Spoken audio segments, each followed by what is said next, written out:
একটা সময় ছিল যখন ব্যবসাকে শুধুমাত্র ধনী এবং সম্পদশালী মানুষের কাজ হিসাবে চিন্তা করা হতো। গরিব বা মধ্যবিত্তদের কাছে তখন ব্যবসা ছিল স্বপ্নের মতো। ধনীদের তৈরি করা সমাজ ব্যবস্থার কারণে গরিবরা চাইলেও তখন ব্যবসার কথা চিন্তা করতে পারত না। তাদের আয়ের একমাত্র উপায় ছিল ক্ষেত খামারে কাজ করা কিংবা কারো বাড়িতে কামলা দেওয়া। তখন ব্যবসার চাইতে এই কাজগুলোই তাদের কাছে সহজ মনে হতো। তখনকার সময়ে ব্যবসা করার জন্য যে প্রয়োজনীয় জ্ঞান, অভিজ্ঞতা কিংবা গাইডলাইনের দরকার হতো তা ছিল সাধারণ মানুষের নাগালের বাহিরে। পরিবারের কেউ ব্যবসায়ী না হলে ব্যবসা করাটা তখন অনেক কঠিন ছিল। কিন্তু বর্তমানে দিন পাল্টেছে, সমাজ পরিবর্তন হয়েছে। ইন্টারনেট এবং স্মার্টফোনের সুবাদে যে কেউ যে কোনো তথ্য খুব সহজেই পেয়ে যাচ্ছে, যার ফলে ধীরে ধীরে সবাই নানা ধরনের ব্যবসা সম্পর্কে জানতে পারছে এবং মানুষ এটা বুঝতে পারছে যে দারিদ্র জীবন থেকে মুক্তি পেতে হলে ব্যবসার কোনো বিকল্প নেই। যার জন্য অনেকেই চায় কম পুঁজি দিয়ে ছোটখাটো একটা ব্যবসা করার, যেন তারা প্রতি মাসে 40 থেকে 50,000 টাকা আয় করতে পারে। কিন্তু আমাদের দেশের যে অবস্থা, চারিদিকে নানা সমস্যা, দুর্নীতি আর চাঁদাবাজির কারণে ব্যবসা করাটা কঠিন হয়ে পড়ছে। তাই আজকের এই ভিডিওতে আমি এমন 3টা ছোট ব্যবসার কথা বলবো যে ব্যবসাগুলো বাংলাদেশের যে কোনো জায়গা থেকে অল্প পুঁজির মাধ্যমে শুরু করে নিজের পায়ে দাঁড়াতে পারবেন। বর্তমানে এই ব্যবসাগুলো যারা করছে তাদের মধ্যে অনেকেই প্রতি মাসে এই পরিমাণ টাকা আয় করতে পারছে।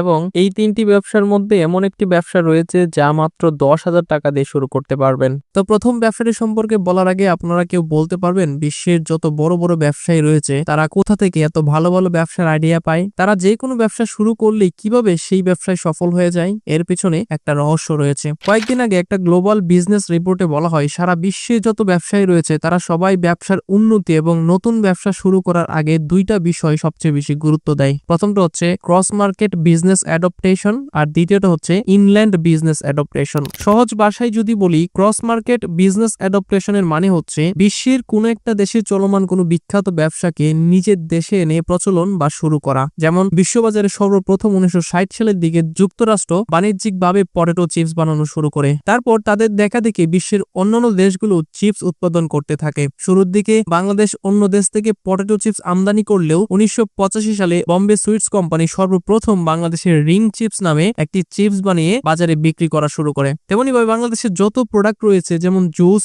নুডলস, বিস্কিট, আইসক্রিম, সস, এই ধরনের সমস্ত প্যাকেট জাতীয় পণ্য বানানোর আইডিয়া বাহিরের দেশ থেকেই দাঁড় করা। শুধু বাংলাদেশ নয়, বিশ্বের সকল ব্যবসায়ীরাই এক দেশ থেকে অন্য দেশের ব্যবসাকে কপি করে। তারা দেখে যে কোন দেশের কোন পণ্যটা তাদের দেশের মার্কেটে সবচেয়ে বেশি ভালো চলছে, তখন তারা সেই পণ্যটাকে কপি করে তাদের দেশে হুবহু আরেকটা পণ্য বানিয়ে বিক্রি করা শুরু করে। তেমনি বাংলাদেশে একজন সফল উদ্যোক্তা ও ব্যবসায়ী হচ্ছেন রমিজা আক্তার। তিনি ছোটবেলা থেকেই ঢাকাতেই বড় হন। একদিন তার মামার শ্বশুর বাড়ি চাঁপাইনবাবগঞ্জে বেড়াতে যান। সেখানে যাওয়ার পর সে ওই এলাকার বিখ্যাত খাবার কালোজিরার রুটি খেয়ে তার খুব ভালো লাগে। এই রুটিটির ভিন্নধর্মী স্বাদ এবং গ্রানের জন্য রমিজা প্রথম দিনেই 10টিরও বেশি রুটি খেয়ে ফেলেন। তখন তিনি সিদ্ধান্ত নেন যে এই রুটি বানানো শিখে ঢাকায় এসে তিনি একটা দোকান দিবেন। যে চিন্তা সেই অনুযায়ী কাজ শুরু করেন। ঢাকায় এসে তার বড় ভাইয়ের সহযোগিতায় একটি দোকান খুলে বসেন। সেখানে সকাল ও বিকালে কালোজিরার রুটির সাথে বিভিন্ন ধরনের ভর্তা ও মাংস দিয়ে বিক্রি করা শুরু করেন। দেখতে দেখতে তার কালোজিরার রুটি ব্যাপক জনপ্রিয়তা পায়। বর্তমানে তিনি ঢাকাতে 3টা দোকানের মালিক। তো রমিজা যেভাবে ব্যবসার আইডিয়াটা পেয়েছে সেটাকে বলা হয়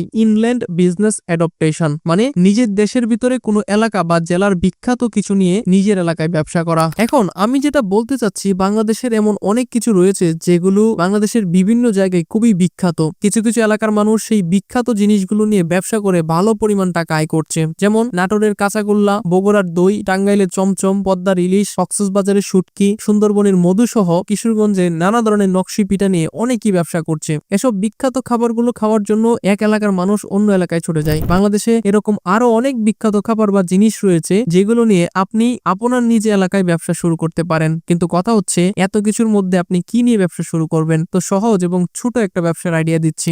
আপনারা হয়তো অনেকে জানেন কুষ্টিয়ায় পোড়া রুটি এবং মালাই চা অনেক বেশি বিখ্যাত। মানুষ এই পোড়া রুটি এবং মালাই চা খাওয়ার জন্য বাংলাদেশের বিভিন্ন প্রান্ত থেকে এসে ভিড় করে। প্রতিদিন গড়ে প্রায় 1200 পিস পোড়া রুটি এবং 100 লিটার দুধের মালাই চা বিক্রি করে কুষ্টিয়ার জাফর ভাই। চিন্তা করুন তিনি একদিনে কি পরিমাণ চা ও রুটি বিক্রি করে। তবে কুষ্টিয়ায় সর্বপ্রথম আরিফ নামে আরেকজন ব্যক্তি এই পোড়া রুটি ও মালাই চা বিক্রি করার প্রচলন শুরু করেন। তারপর ধীরে ধীরে এই চা বিখ্যাত হতে শুরু করলে বাংলাদেশের বিভিন্ন প্রান্ত থেকে মানুষ এই চা আর পোড়া রুটি খাওয়ার জন্য কুষ্টিয়ায় ছুটে আসে। তারপর জাফর নামে এই ভাই এই পুরা রুটি এবং মালাই চা বিক্রি করা শুরু করেন। বর্তমানে এই জাফর ভাইয়ের দোকানে এই চা খাওয়ার জন্য প্রতিদিন প্রচুর মানুষের লাইন লেগে থাকে। এখানে মূলত 100 লিটার দুধকে অনেকক্ষণ ধরে জাল দিয়ে ঘন করে মালাই তৈরি করা হয়। তারপর সেই দুধ দিয়ে চা তৈরি করে তার সাথে পাউরুটির উপর সামান্য মধু এবং চিনির রস মিশিয়ে সেটাকে আগুনে পুড়িয়ে বিক্রি করা হয়। এটার যে কি অপূর্ব স্বাদ এবং ঘ্রাণ, যে না খেয়েছেন সে বুঝতে পারবেন না। প্রতিদিন 1200 পিস পুরো রুটি এবং 100 লিটার দুধের চা বিক্রি করা সামান্য কথা নয়। প্রতি কাপ চায়ের দাম 30 টাকা এবং রুটির দাম 20 টাকা। তাহলে আপনারাই হিসাব করুন তার মাসিক আয় কত দাঁড়াচ্ছে।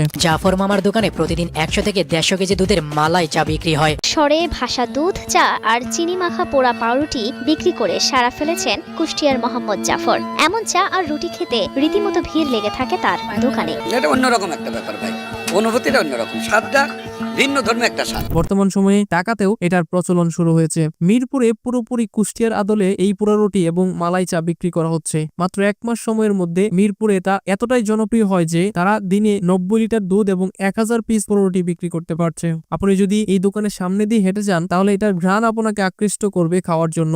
বর্তমানে এটা শুধু ঢাকার মিরপুরে নয়, যাত্রাবাড়ি, শনিয়াকড়া, উত্তরা সহ বিভিন্ন স্থানে বিক্রি হচ্ছে। তো যারা মূলত বেকার রয়েছেন বা ব্যবসা করার কথা ভাবছেন তারা এই ব্যবসাটির কথা ভাবতে পারেন। এই ধরনের একটা ফুড কার্ট দিয়ে যে কোনো পার্ক অথবা সরকারি কোনো প্রতিষ্ঠানের সামনে, যেমন কোর্ট, কলেজ, বিশ্ববিদ্যালয়, রেজিস্ট্রি অফিস কিংবা যে কোনো ব্যস্ততম এলাকার পাশে যদি একটা টি স্টল খুলতে পারেন তাহলে আমার মনে হয় সেটা কুষ্টিয়া বা ঢাকার মিরপুরের মতোই ধীরে ধীরে আপনার এলাকাতে জনপ্রিয় হবে। কারণ ভালো খাবারের কদর সব জায়গাতেই সমান, সেটা হোক কুষ্টিয়া কিংবা বাংলাদেশের যে কোনো প্রান্তে। তবে এটা নির্ভর করবে আপনি কতটুকু কোয়ালিটি সম্পন্ন চা এবং রুটি তৈরি করতে পারছেন তার উপর। হুট করে শুরু করেই 1200 পিস রুটি এবং 1000 লিটারের চা বিক্রি করতে পারবেন না। এটার জন্য ধীরে ধীরে এগিয়ে যেতে হবে। তো ব্যবসাটি শুরু করার জন্য তেমন বেশি পুঁজির প্রয়োজন নেই। এই ধরনের একটা ফুড কার্ট বা টি স্টল কেনার জন্য 15 থেকে 20,000 টাকা, সামান্য 10 থেকে 20 লিটার দুধ আর পাউরুটি কেনার মতো টাকা থাকলেই হবে। এছাড়া হালকা পাতলা আরো কিছু খরচ রয়েছে, তো সব মিলিয়ে 50 থেকে 60,000 টাকার মধ্যেই হয়ে যাবে। কিন্তু যদি কোনো স্থায়ী দোকান নেন তাহলে একটু বেশি লাগতে পারে, কারণ স্থায়ী দোকানগুলোতে সিকিউরিটি বাবদ কিছু টাকা দিতে হয়। তো অল্প পরিসরে শুরু করে পরবর্তীতে জনপ্রিয়তা এবং মানুষের চাহিদা বাড়লে ধীরে ধীরে পুঁজির পরিমাণ বৃদ্ধি করতে পারবেন। তবে এটা শুরু করার আগে যারা অলরেডি এই ব্যবসাটা করছে তাদের কাছ থেকে পরামর্শ নিলে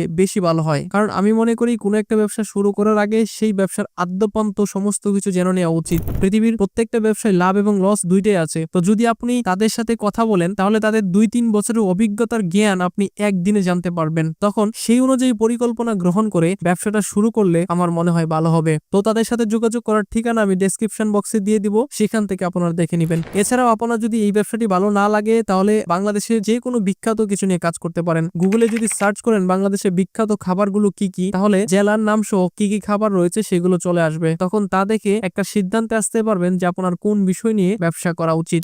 এবার দ্বিতীয় ব্যবসাটি সম্পর্কে বলার আগে যদি বলি যে নবম শ্রেণীর একটা ছাত্রের পক্ষে কি এটা সম্ভব যে সেই সকালে ঘুম থেকে উঠে স্কুলে যায়, স্কুলের সমস্ত ক্লাসগুলো শেষ করে বিকাল 4টার দিকে সে বাড়ি ফিরে আসে, তারপর তার মার সহযোগিতায় একটা কাজ করে, সেই কাজ শেষ করে সন্ধ্যার দিকে সে পড়তে বসে। তো আপনার কি মনে হয় এইরকম একটা ছেলের পক্ষে মাসে 1 লাখ টাকা আয় করা কি সম্ভব? আমাদের কাছে সম্ভব মনে না হলেও এটা সম্ভব করেছে সুরজ বিশ্বাস। বাংলাদেশ প্রতিদিন এবং সময় টিভি নিউজে বলা হয় মানিকগঞ্জের 14 বছরের কিশোর সুরজ বিশ্বাস কোয়েল পাখি পালন করে মাসে আয় করছে 1 লাখ টাকা। 2 বছর আগে ইউটিউবে কোয়েল পাখি পালন করা দেখে শখের বসে 500টি কোয়েল পাখি কিনে আনে। কিছুদিন লালন পালন করার পর সে বুঝতে পারে কোয়েল পাখি পালন করলে লাভ আছে। সেই চিন্তা থেকে সুরজ বিভিন্ন খামারির সাথে কথা বলে তাদের কাছ থেকে একদিনের ছোট বাচ্চা কিনে আনে। তারপর 1 মাস সেই বাচ্চাগুলো লালন পালন করে দেশের বিভিন্ন জেলায় অন্যান্য খামারির কাছে তা বিক্রি করে। আর এটা থেকেই শুরু হয় সুরজের বাণিজ্যিকভাবে কোয়েল পাখি পালন করার যাত্রা। মাত্র 14 বছর বয়স সুরজের, পড়ছেন নবম শ্রেণীতে। এই বয়সেই তার মাসিক আয় লাখের ঘরে। বাড়িতেই পালন করছেন কোয়েল, আর এই কোয়েল বিক্রি করেই মাস শেষে বেশ ভালো আয় করছেন সে। বর্তমানে তার ব্যবসা এতটাই বড় হয়েছে যে কুরিয়ারের মাধ্যমে বাংলাদেশের 64টি জেলায় সুরজের কোয়েল পাখি বিক্রি হচ্ছে। এতে চাপ বাড়ার কারণে 12,000 টাকা দিয়ে একজন কর্মচারী রেখেছে। সুরজ যখন স্কুলে যায় তখন তিনি পাখিগুলো দেখাশোনা করেন। শুধু সুরজ নয়, এরকম শত শত মানুষ রয়েছে যারা কোয়েল পাখি পালন করে বর্তমানে একজন সফল ব্যবসায়ী হয়েছেন। আপনারা ইউটিউব এবং অনলাইনে খোঁজখবর নিলেই দেখতে দেখতে পারবেন যে অনেকেই প্রতি বছরে কোয়েল পাখি বিক্রি করে কি পরিমাণ টাকা আয় করছে। সরকারি চাকরি ছেড়ে কোয়েল পাখির খামার গড়েছেন শহীদুল ইসলাম শহীদ। সোনার হরিণ সরকারি চাকরির মায়া ছেড়ে আসা শহীদ বছরে বিক্রি করেন 4 কোটি টাকার কোয়েল পাখি ডিম ও বাচ্চা। খামার শুরু করার আগে এটা নিয়ে টেনশন করতাম যে এত কোয়েল পাখি কোথায় বিক্রি করব, কোয়েল পাখির ডিম কিভাবে বিক্রি করব। বর্তমান এত পরিমাণে বাচ্চা উৎপাদন করার পরেও আপনাদের চাহিদা পূরণ করতে আমরা ব্যর্থ। তবে আপনি তাদের মতো শুরু করলেই যে সফল হয়ে যাবেন বিষয়টা এমন নয়, কারণ এখানে একটা অভিজ্ঞতার বিষয় রয়েছে। কোন জাতের কোয়েল পাখি বেশি ভালো, কোন কোয়েল বেশি ডিম দেয়, কিংবা কোন জাতের কোয়েলের রোগবালায় আক্রান্ত কম হয় সেই সম্পর্কে জানা প্রয়োজন। আর এই সকল অভিজ্ঞতা অর্জন করতে হলে একেবারেই ছোট থেকে শুরু করতে হবে। সুরজ 500টি কোয়েল পাখি দিয়ে শুরু করলেও আমি বলবো যদি আপনারা কেউ এই ব্যবসাটি করতে চান তাহলে 50টি কোয়েল পাখি দিয়ে শুরু করুন। একটা কথা সবসময় মনে রাখবেন, একদিনে কোনো ব্যবসায় সফল হওয়া যায় না। সুরজের 2.5 বছর সময় লেগেছে এই পর্যায়ে আসতে। তো কোয়েল পাখি সম্পর্কে বিস্তারিত জানার জন্য সেবা এগ্রো নামে একটা ইউটিউব চ্যানেল রয়েছে, ওই চ্যানেলের ভিডিওগুলো চাইলে দেখতে পারেন। ওই ছেলেটি কোয়েল পাখি পালন সম্পর্কে সঠিক ইনফরমেশন গুলো তার ইউটিউবের ভিডিওতে দিয়েছে। এছাড়াও ইউটিউবে কোয়েল পাখি পালন নিয়ে আরো অনেক ভিডিও রয়েছে, সেগুলো সার্চ করলে আপনারা দেখতে পারবেন। যখন ইউটিউব থেকে এই সকল ভিডিওগুলো দেখবেন তখন আপনার এই কোয়েল পাখি সম্পর্কে নলেজ বাড়বে এবং শুরু করার আগে কিছুটা হলেও অভিজ্ঞতা আপনি অর্জন করতে পারবেন। তবে এইসব ভিডিও দেখার ক্ষেত্রে একটু সাবধান থাকবেন, কারণ দেখা যায় অনেকে ইউটিউবে ভিডিও বানিয়ে তারা সেই কোয়েল পাখিগুলো বিক্রি করছে, কিন্তু আপনারা যাচাই বাছাই না করে সেই পাখিগুলো কিনতে যাবেন না। যে কোনো জায়গা থেকে আপনার পাখি কিনবেন, সশরীরে যাবেন, দেখবেন, তারপর যাচাই বাছাই করে ভালো মানের পাখিগুলো কিনে নিয়ে আসবেন। আমার মনে হয় আপনারা এই কোয়েল পাখি পালনের ব্যবসাটি 10,000 টাকা পুঁজি হলেই করা শুরু করতে পারবেন। পরবর্তীতে আপনার অভিজ্ঞতা এবং ভালো লাগা থেকে আস্তে আস্তে ধীরে ধীরে এটা বড় করতে পারবেন। এবার আসেন তৃতীয় ব্যবসাটি সম্পর্কে বলি। আমাদের মধ্যে অনেকে আছে যারা চাকরি কিংবা অন্য কোনো কাজের পাশাপাশি ব্যবসা করতে চান, যেন প্রতি মাসে 30 থেকে 50,000 টাকা একটা এক্সট্রা ইনকাম করতে পারেন। তাদের জন্য অল্প পুঁজির এই ব্যবসাটি খুব কাজে আসবে। তবে এটা বাস্তব এবং সত্য কথা, যারা ছোট ব্যবসাগুলোকে ছোট বলে অ্যাভয়েড করে কিংবা গুরুত্ব দিতে চায় না, তারা ব্যবসায় তেমন ভালো করতে পারে না। তাই তো এই পৃথিবীতে যত বড় বড় ব্যবসায়ী রয়েছে তাদের ব্যবসা শুরুটা হয়েছিল ছোট কোনো একটা ব্যবসা দিয়ে।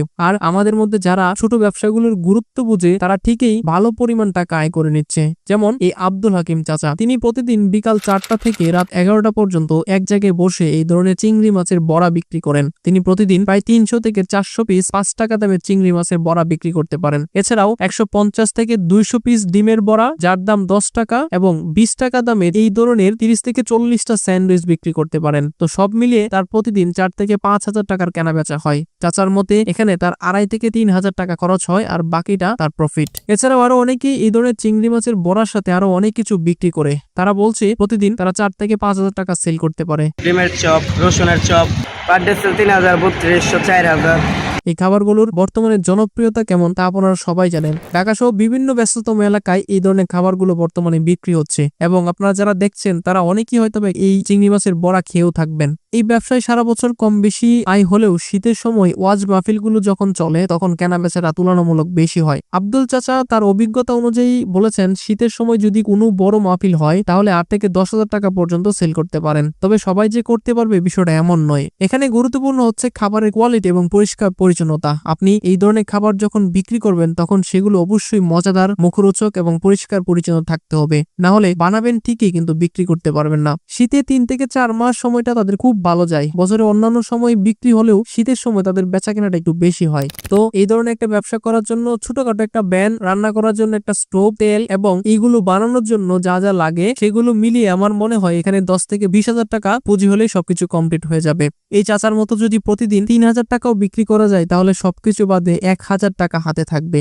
চিন্তা করে দেখুন 10 থেকে 20,000 টাকা পুঁজি দিয়ে বর্তমান সময়ে এর থেকে ভালো কোনো ব্যবসা খুঁজে পাবেন কিনা। তবে শুরুতে এত পরিমাণ বড়া বিক্রি নাও হতে পারে, কারণ ব্যবসায় পরিচিতির একটা বিষয় রয়েছে। যখন আপনি ব্যবসাটা শুরু করবেন তখন বেচা কেনা একটু কম হবে। যদি আপনি খাবারের মান খুব ভালো করেন এবং বড়াগুলো খেতে অন্যদের থেকে একটু আলাদা এবং সুস্বাদু হয় তাহলে আশা করা যায় খুব তাড়াতাড়ি যে কেউ এই ব্যবসায় জনপ্রিয়তা পাবে। যদি আপনি এই ব্যবসাটা করতে চান তাহলে ঠান্ডা মাথায় একটা সুষ্ঠু পরিকল্পনা করতে পারেন। কোন লোকেশন বা কোন জায়গায় এই ব্যবসাটা করলে বেশি ভালো হবে, সেখানে লোকজনের পরিমাণ কেমন, সেই জায়গাটায় কাস্টমার এই ধরনের খাবারগুলো পছন্দ করবে কিনা তা আপনাকে যাচাই বাছাই করতে হবে। তবে মনে রাখবেন যে কোনো ব্যবসায় সফল হওয়ার জন্য সুষ্ঠু পরিকল্পনা, সঠিক লোকেশন এবং কাস্টমারের চাহিদা অনুযায়ী পণ্য বা খাবার তৈরি করা খুব জরুরি। না হলে ব্যবসায় সফল হওয়া অনেক কঠিন। তাই যে কোনো ব্যবসা শুরু করার আগে প্রথমে যাচাই বাছাই করুন, সেগুলো সম্পর্কে বিস্তারিত জানুন, বাজারের পরিস্থিতি বুঝুন, তারপর ব্যবসা শুরু করবেন। তো যাই হোক, আজকের ব্যবসা সম্পর্কিত ভিডিওটি এই পর্যন্তই। ভিডিও ভিডিওটি কেমন লাগলো কমেন্টে জানাতে পারেন। যদি ভালো লাগে তাহলে একটা লাইক দিন। দেখা হচ্ছে পরবর্তী ভিডিওতে। ততক্ষণ পর্যন্ত ভালো থাকুন, সুস্থ থাকুন আর আমাদের সাথেই থাকুন।